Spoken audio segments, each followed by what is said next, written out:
Students, I'm going to do the lift shaft and start the parapet for you on the roof as well.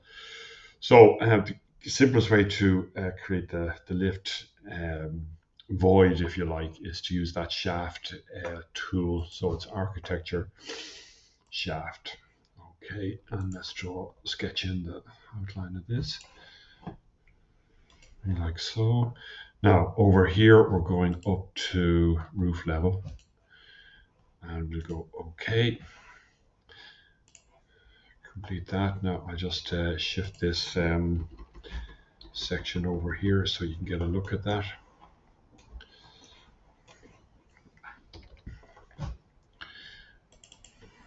Okay.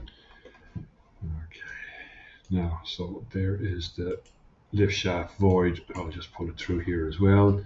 A little bit up there. Now, so that's the void the whole way through. That's such an easy way to do that, and it's quite effective. You notice I have a shaft over here that I created for the stair core as well, and the lift shaft is easy enough to adjust. It actually you can put it up and down, but I think you can actually just move it across as well, or you might just need to adjust the sketch pattern, so long as it regularly hits, if you know what I mean. That's where you want to cut it, where the precast stairs actually lands. All right. Also, what I did was I put a little guardrail, obviously on the area to stop people falling down that way. All right, so that's in there too. Now let's get up to our roof level here. So there's my shaft there, and in this case, that's the maintenance area for the lift shaft. So presume all the gear goes in there in terms of driving that lift shaft and all that kind of stuff. So that's done. Stairs goes right up onto the roof, and we escape through that door there.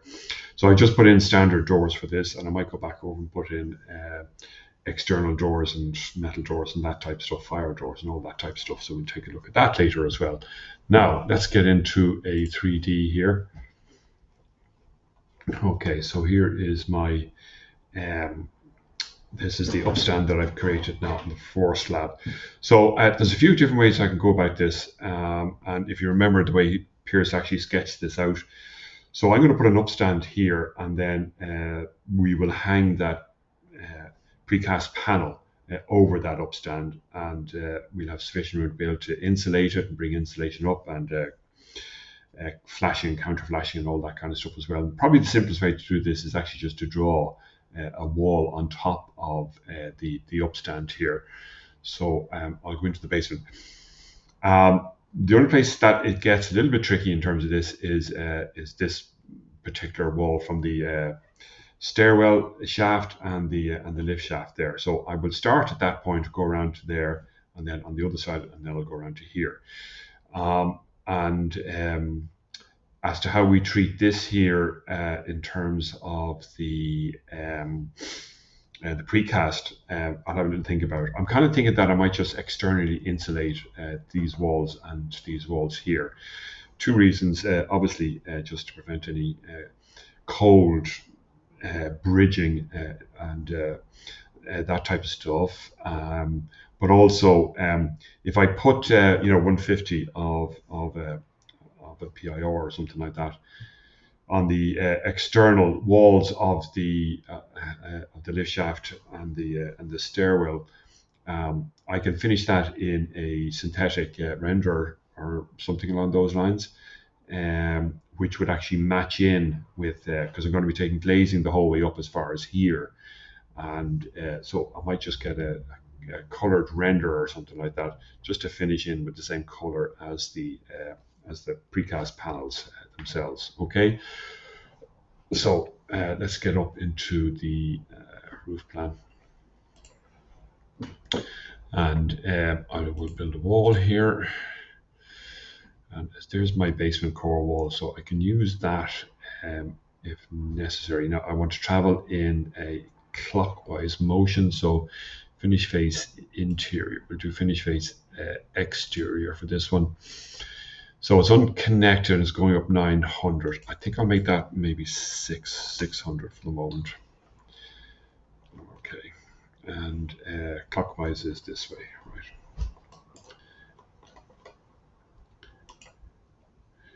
Okay, now I can see that that is 200 wide, and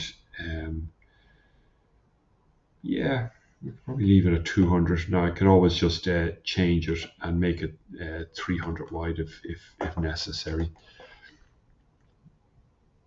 Might just provide an interesting shelf there for me in terms of the insulation and the weatherproofing. Okay, now let's come over this side here. I'm going to do it over here.